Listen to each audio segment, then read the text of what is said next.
இன்றைய தினம் விலைவாசி உயர்வு எண்ணி பாருங்க. இதன் நகர மக்கள் இன்னைக்கு அத்தனை உணவுப் பொருட்களும் நீங்க கடையில் தான் வாங்கி ஆக வேண்டும். அனைத்து இந்திய அண்ணா திராவிட முன்னேற்ற கழக ஆட்சியிலே விலைவாசியை ஒப்பிட்டு பாருங்க. இன்னைக்கு அண்ணா திமுக ஆட்சியில் இன்னைக்கு அரிசி என்ன விலை?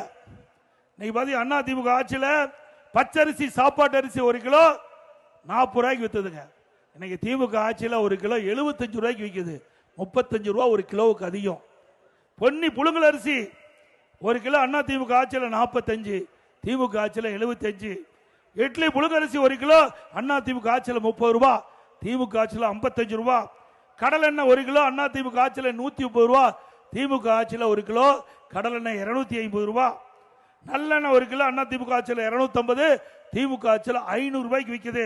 உளுத்தம்பருப்பு அண்ணா திமுக ஆட்சியில் 79 ரூபா, திமுக ஆட்சியில் 120 ரூபா. இதுக்கு பதில் சொல்லு திரு ஸ்டாலின் அவர்களே.